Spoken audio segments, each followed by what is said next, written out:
You waiting for someone?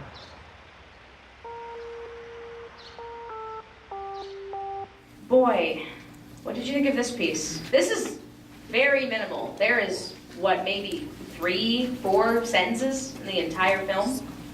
And I wanted so much to believe that the dude was nice.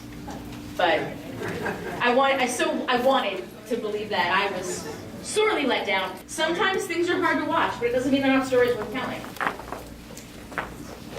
Okay, so I think it's it's sort of a cliche to say, oh, it's a universal story, but I think it's a really universal story where you have the idea of two people who have asynchronous ideas of what a relationship should be. So, or what a relationship is, sorry. So it can happen to anybody, but it happens, I think, a lot in the LGBT community where you have sort of one person who's, oh, I'm in love, I'm in love. The person's like, oh, I'm in lust, I'm in lust. And so it's just really interesting seeing that. I think like anyone can relate to that. I mean, I know I certainly did.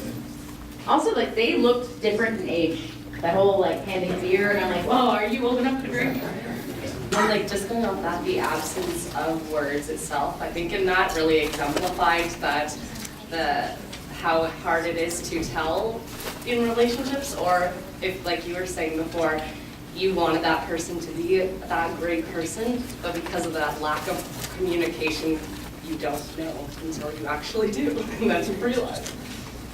Oh, yeah, it's tough. I remember being like viscerally uncomfortable as things progressed, and I was like, oh, this isn't gonna end the way I think it's gonna. Oh. To me, it was like a circle. It starts with a guy having a physical wound on his face, and then it ends up with having a soul wound that doesn't show any marks or any obvious traces of the hurt.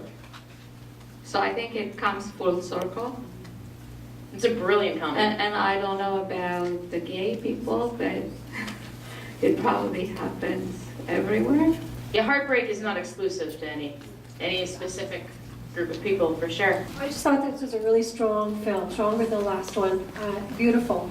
But I had trouble with the end because, to me, it almost tipped it into some kind of weird humor.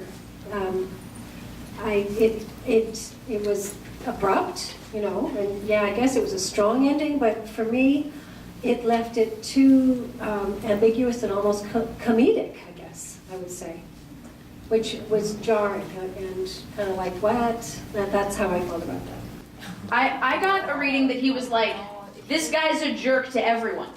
That's what I thought. Yeah, and I just disliked him to the core of his being by the end. But I have to say, props to that actor.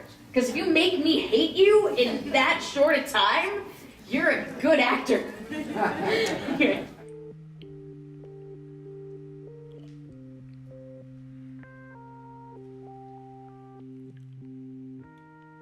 I think just talking about the camera work and like all the compositions of the shots, I like how there's a lot of distance between them. There's a lot of empty space, and there's a lot of head space, and I think that really speaks to the dynamic of the relationship and how they're almost distant in a way, but they were so intimate at the same time. So, but I'd like to also see some more character development with the boy, because I felt like it was kind of abrupt just picking him off the street, just developing that relationship a bit more. But otherwise, I thought it was really compelling. Space and silence are almost palpable characters in and of themselves.